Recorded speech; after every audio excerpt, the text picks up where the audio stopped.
到翻到嚟呢個世界，冇錯。咁其實基本上今次嘅七王子嘅一個活動咧，基本上我就已經玩完咗啦，冇錯。咁無論係呢個地下城啦，地下城已經打到100層嘅，冇錯。咁我就唔追求佢滿星星，因為滿星星呢件事咧係好難嘅事，因為你 level 唔夠咧，好難滿星星，冇錯。佢有啲大怪，你去到後邊都要100分鐘打完，基本上冇乜可能。你而家要講嘅話，另外我嘅交換所咧，基本上可以換嘅咧，我都已經差唔多換晒啦，冇錯。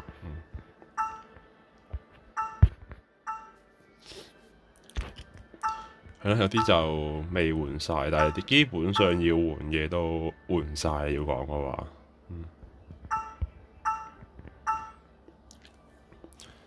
咁實呢啲換晒，基本上只係唔同變咗個底會唔同顏色咯，所以就睇你自己有冇興趣去換晒。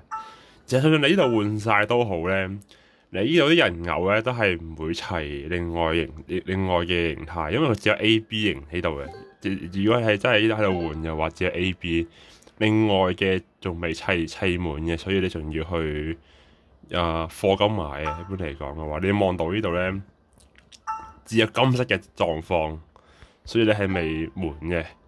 就要一張卡咧，一定要課金先至買到，所以就都係唔滿嘅。呢度就係呢啲都係唔會滿，呢啲都係唔會滿，係啦。你要滿嘅話咧，一般嚟講就呢度買嘅，呢度有 C 同埋 D 嘅一個公仔啦，冇錯，係啦。呢就係佢會另外嗰幾種嘅唔同嘅一個figure 嘅。例如呢度全部買一隻咧，先至會係全部有晒唔同公仔嘅一個造型嘅 figure 造型嘅，你會見到佢。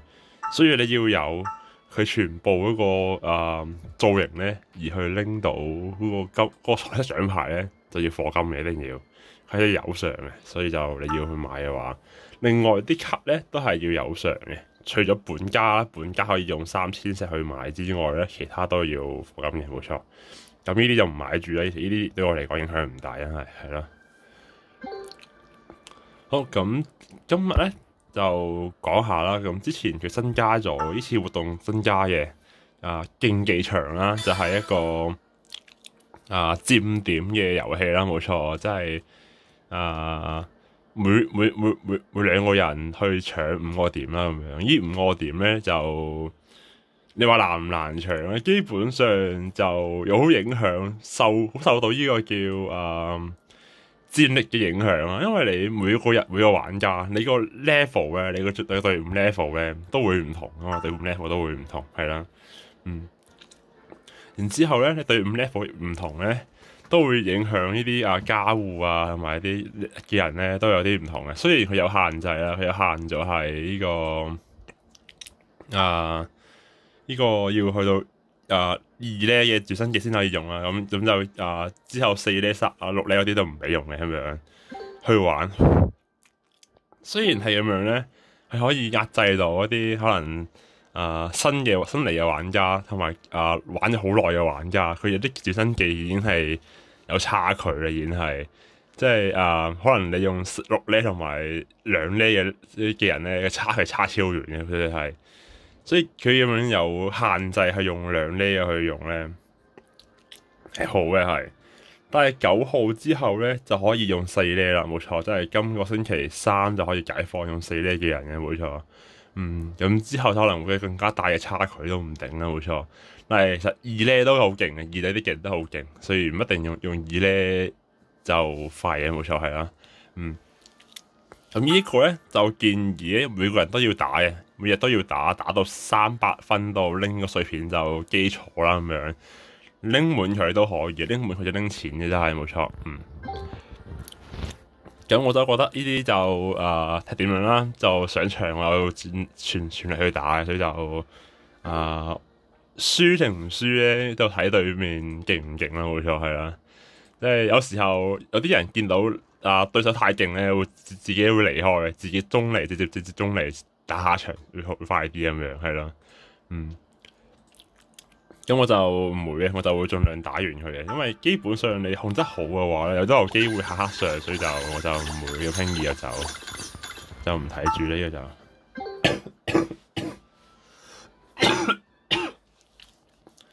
我哋有抽免費抽，抽免費抽有冇先？抽免費抽，抽完之後我爭圖未有咯，係啦，如果多埋圖嘅話，基本上我成個七王子我就會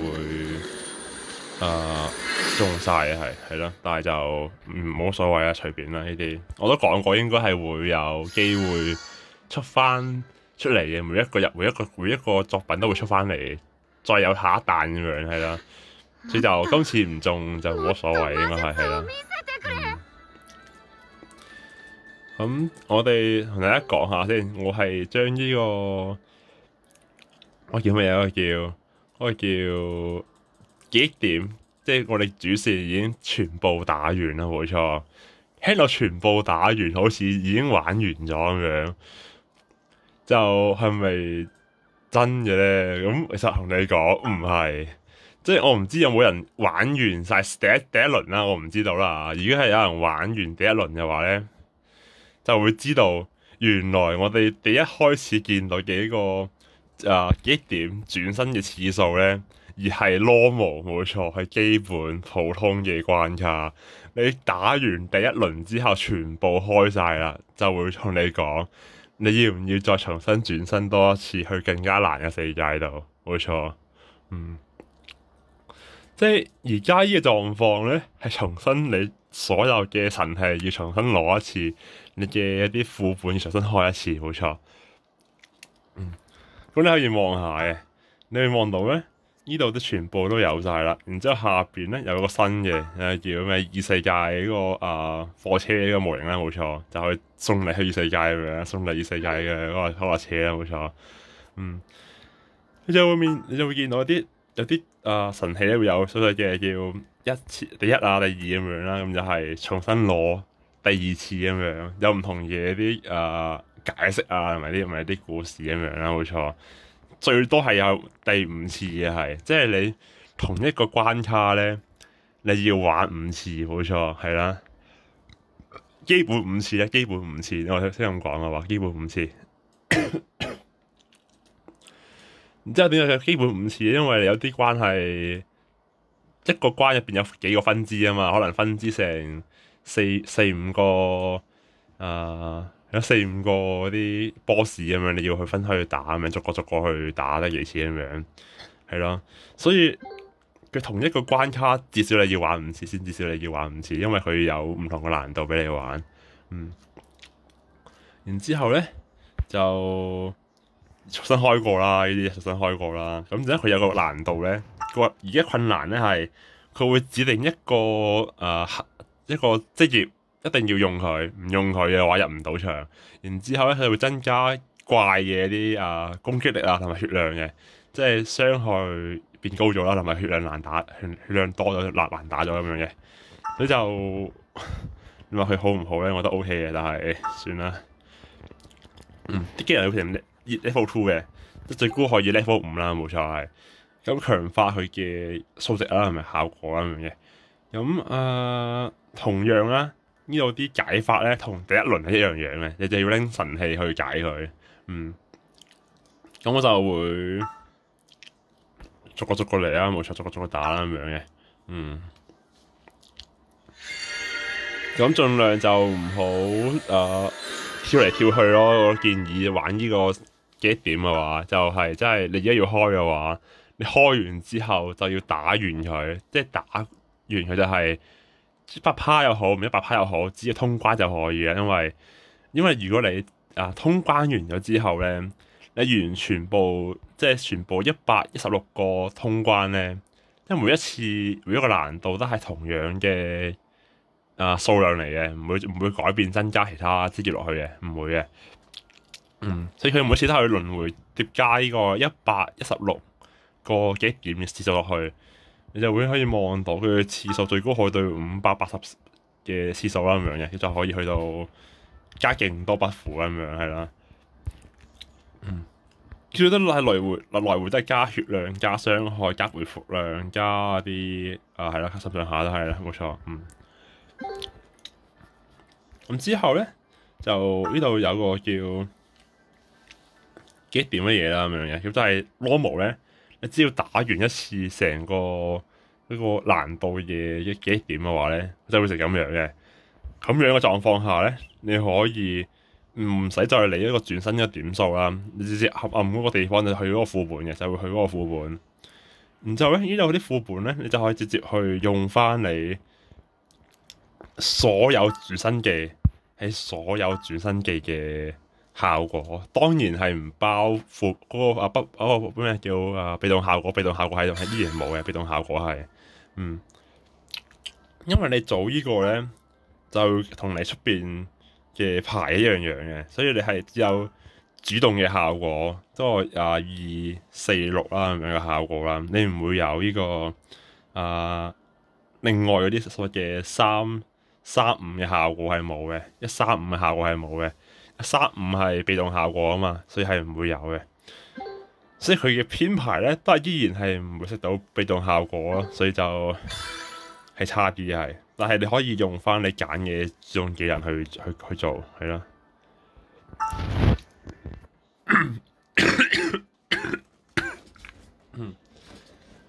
我仲未好啊，唔好意思，真係唔係好晒。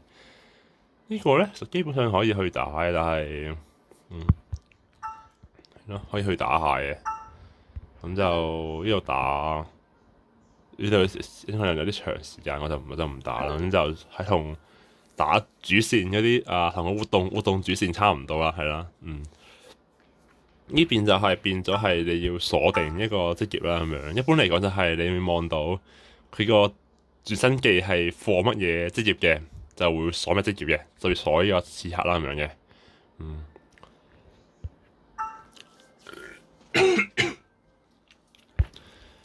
咁難度嚟睇嘅話咧，就應該同佢冇乜分別嘅，純粹係啲怪嘅傷害同血量變高咗，係啦。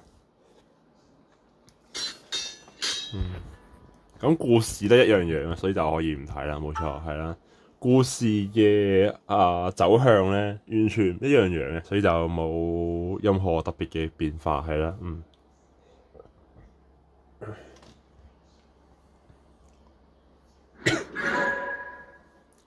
道中の食事は任せてください。後で一口カレーあげる。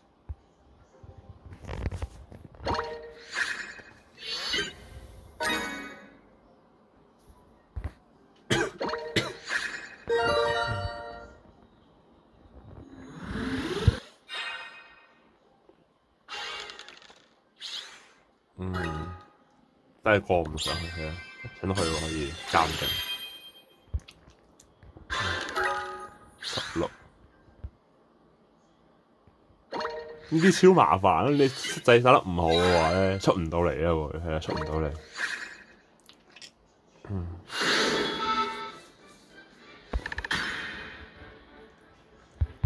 行くぜ。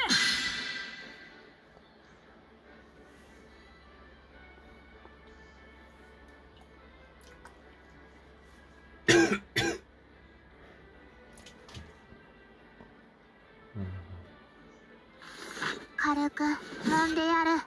おお。行こう。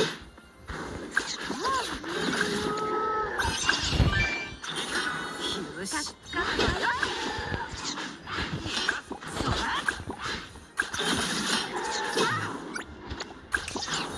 有啲呢個都係有啲麻煩，有啲難，有啲耐係啊。一啲怪多咧，我冇得 AOE 清嘅，就係好痛苦。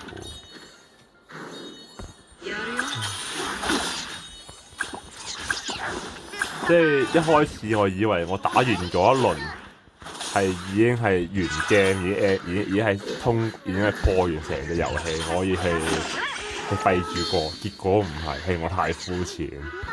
佢係同你講，你仲有困難未打。仲有另外4個難度未打，冇錯。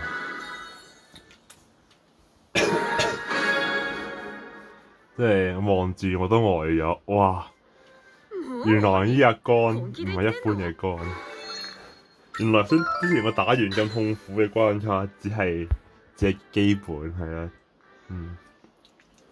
即係佢有另外4個難度啊嘛，可能到時就4個難度，最後個難度就係會所限制4種唔同嘅角色，唔同嘅職業啦，唔同職業啦，冇錯。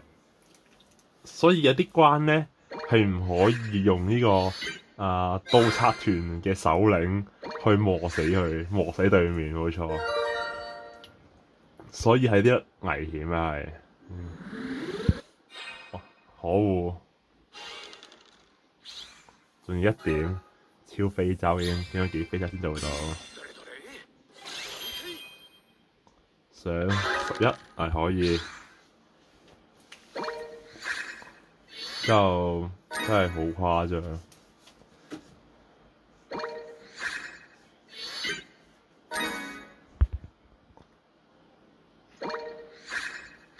一般嚟講呢啲咧，我會去最難嗰個先。去最難嘅話咧，之後隨便過啦，係咪？係咯，とっても面白そうです。いいね、ついてるね。都接解係啦。ご會長だ。やりましたね、ロイド様。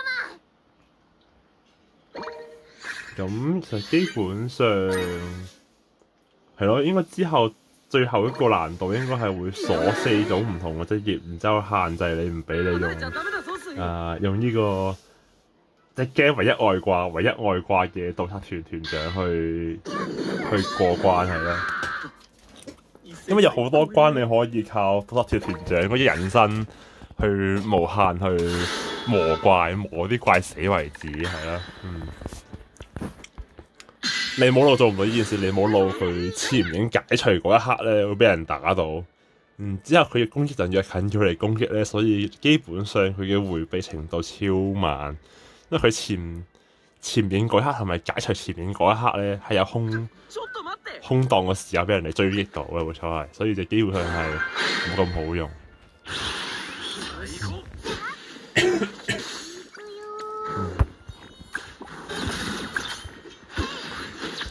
然之後最好用就係近戰，因為近戰咧，你只要手操得好嘅話咧，佢會有唔同嘅呢個攻擊模式啊，冇錯。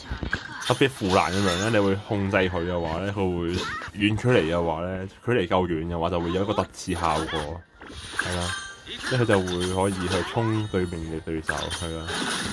如果近嘅話，比較近距離就會連斬啊咁樣，有唔同嘅攻擊模式。即反而法師咧係唔會有呢個情況，你手操佢都同埋唔手操佢都係差唔多，因為佢都要放技人都要 CD 咁樣係咯，佢要詠唱都有啲詠唱客情況喺度咁樣會有，係咯。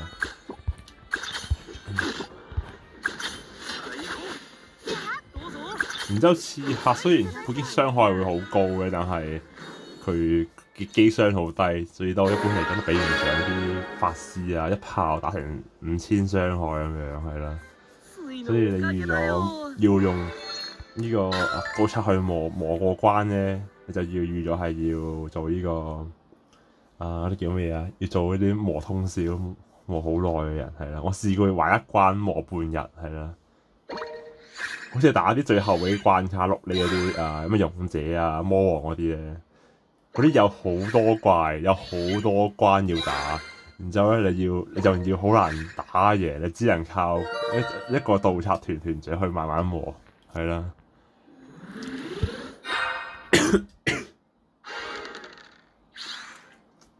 呢個冇嘅，因為你一定一開始要全部滿色先至可以去到佢啦，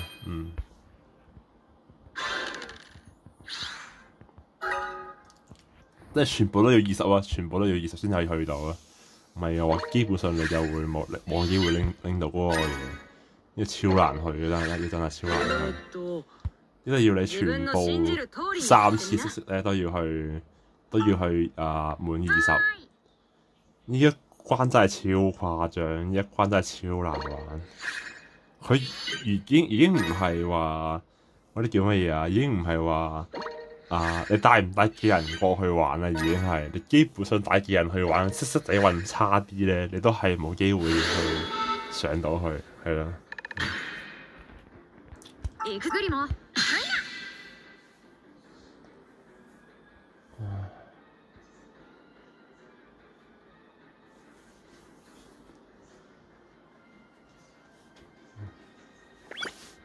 っぱい痛いの治すの。さてと。よし。そこだ。遅い。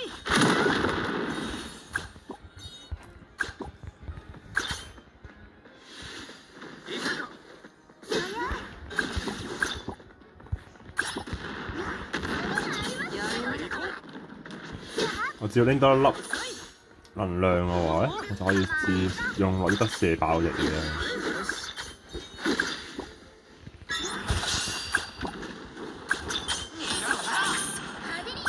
可以啊，按錯添，點都冇所謂啦。我哋嘅負難得夠高傷，我哋負難一個係連續打4下，係啦。主楽しかったね。いろんな魔術が見れて大満足だ。好，我哋就咁樣就打完呢個黑咧難度。你望到其實個黑嘅難度咧，基本上都唔係話好難。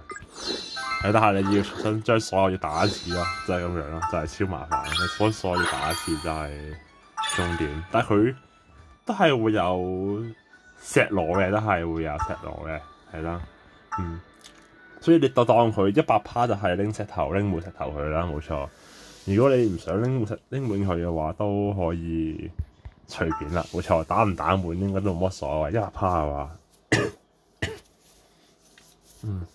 我唔知道應該有幾多人知道呢件事，即係我唔知有冇人真係未打完啦，就睇到呢一個地方，哇！原來仲有5個難度要打，真係啦。嗰5個難度分別咩難度咧？我哋可以望到嘅，你係可以，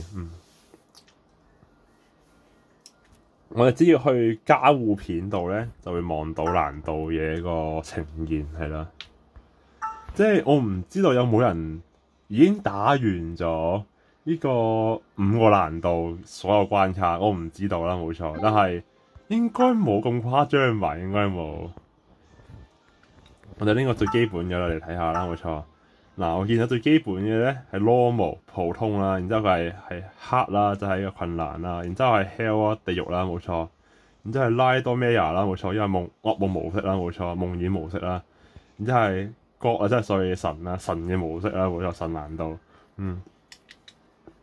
即基本上我就要面對地獄、噩夢同埋呢個神嘅難度，冇錯，即係我唔知有冇人係已經未打完呢個 normal 啊，見到呢條片咧，原來後邊仲有4個難度，係啊，就要打四次嗰啲唔同嘅恐怖關卡，我唔知咩感受，難怪我當時可以用25咧打完第一層，原來25咧打完第一層係正常嘅，原來 normal 25咧就全部可以通關，係合理嘅，原來呢隻 game 要升到100咧，係有佢道理喺度嘅，冇錯。因為打到一個神嘅話，應該係咁上下嘅戰力先至做到，係啦。原來係我太膚淺，原來場外唔係海對面就有敵人，係啊，海對面就有敵人，笑咗。真係佢呢啲就係不斷打贏最後最勁嗰啲幾點嘅話，再賽次解鎖啦，再解鎖呢啲能力嘅效果啦，冇錯。所以幾片嘅話咧，你越去打得多嘅話，越厲害，效果越強，係咯。但係例牌就係應該去到噩夢之後咧，噩夢之後就全部都係加血量同埋加傷害嘅例牌呢個嘅，只有地獄同埋呢個困難先會加啲唔同嘅效果，係啦，會有咩叫拘留效果啊，然之後有增加攻擊力啊咁樣嘅，得呢個冇嘅，因為呢個係冇附加效果嘅，呢個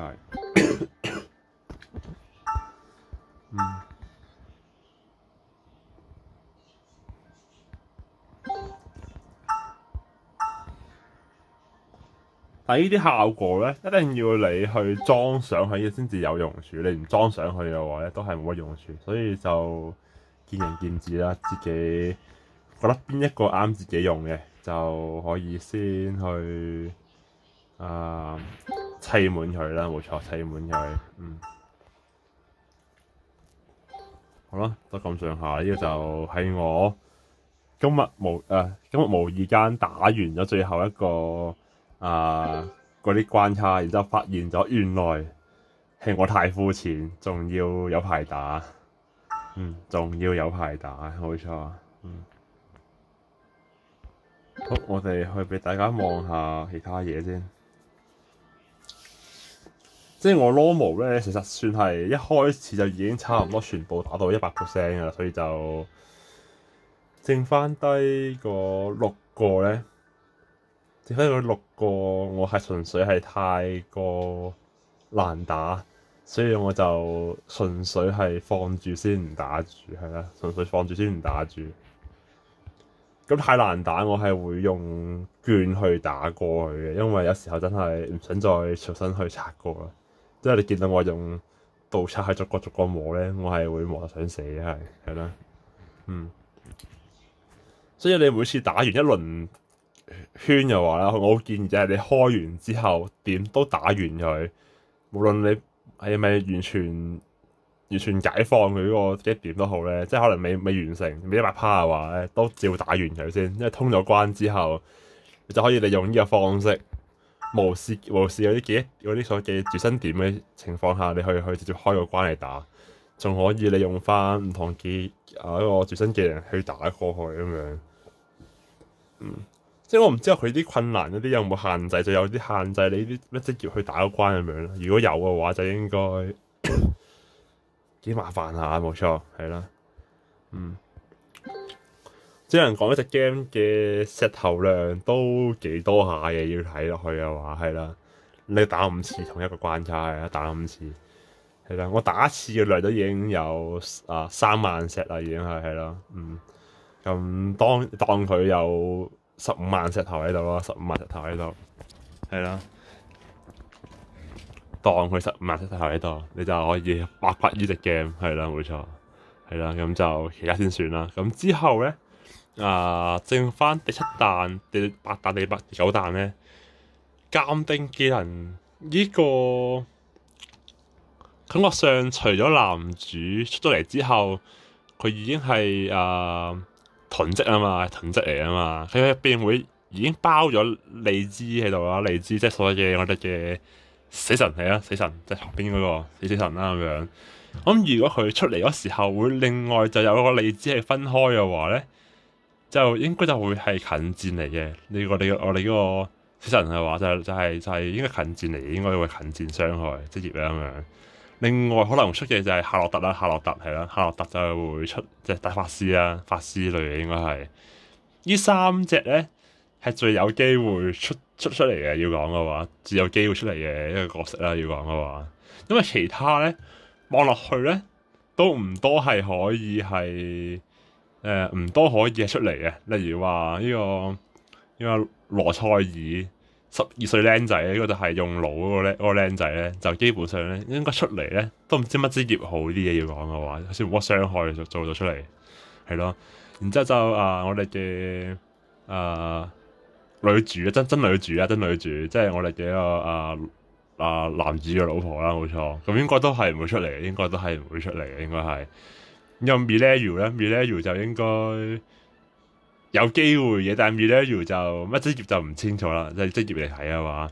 但係我最想要，即係如果呢個動畫出嚟嘅話，啲動畫最想要就係呢個法姆，呢個所謂嘅一個傭兵團團長，冇錯，係啊，沙道冇錯，我哋嘅傭兵團團長。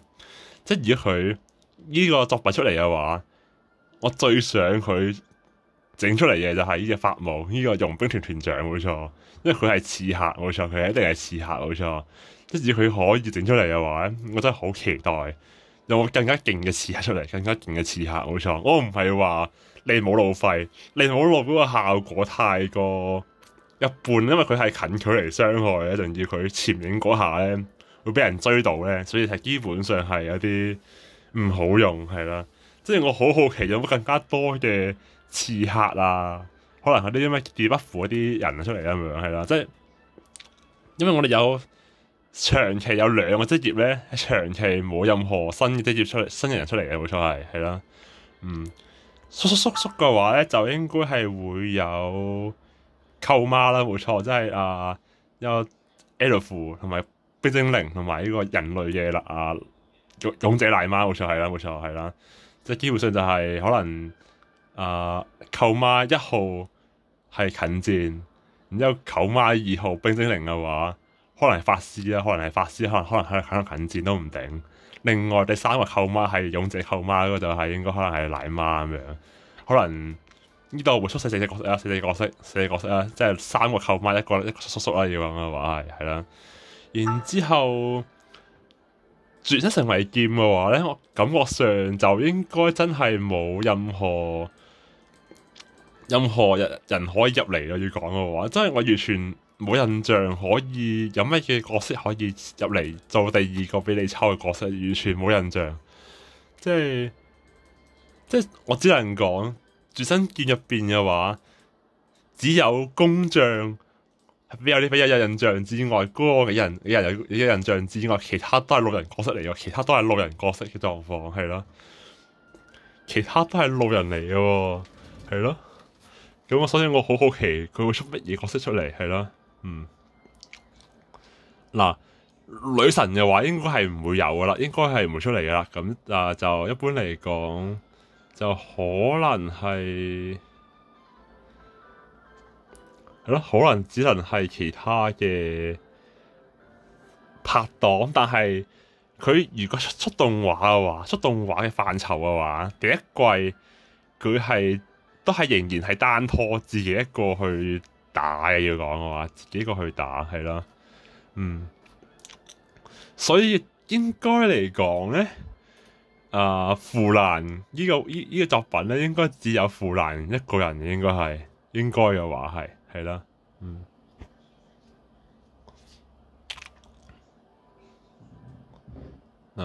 應該就係啦，冇錯。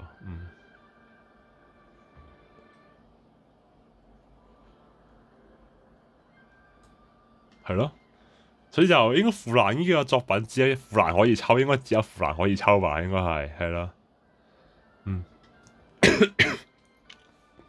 即係我就好期待之後第9彈之後嘅作品有乜作品啦，咁樣有乜其他新嘅作品啊？例如有冇盾之勇者啊，或者可能係卡通嘅我啊，係啦，各種各樣嘅嘢出嚟下，冇錯，係啦。因為你實際可以望到，即係。即係呢個刺客只有一個特別角色啦，然之後呢個玩debuff嘅就一個角色啦，然之後係咯，呢兩個職業長期只有一個角色，然之後跑者就有2個啦，阿斯娜同埋新樂啦，但係我抽唔到咁嘅，我純粹抽唔到，係啊，純粹抽唔到。盾職嘅話就有乜嘢啦，有呢個。Sylvia 係啊，同埋呢個我哋嘅係咯，我哋下一個暗領呢個男主係啦，冇錯係啦。盾職都係有嘅，但係就真係刺客同埋呢個debuff嗰個真係冇。可能呢2個職業定位小角色係呢啲定位，因為一般主角都係啲近戰啊或者法師咁樣係啦，比較少其他定位嘅嘢出嚟。好啦，咁就今集嘅異世界就係咁樣啦，就係順利同你講下，原來你打完第一次，結果係仲有下一次，仲有下次咁樣幾點俾你打係啦。所以呢隻 game 真係有排玩，係唔係一般嘅肝，係異常嘅肝，但係OK 嘅係啦。仲要佢一個幾個碎片容易攞咗之後咧，基本上你就會容易升 level 多啲咯，所以就呢個就還好嘅，只慢慢嚟都可以。即係一般嚟講，你有角色嘅話就可以去升滿佢嘅，就你慢慢打呢個競技場就可以啦，冇錯。好啦，就同大家講就呢度講咗咁多啦，就拜拜啦，冇錯。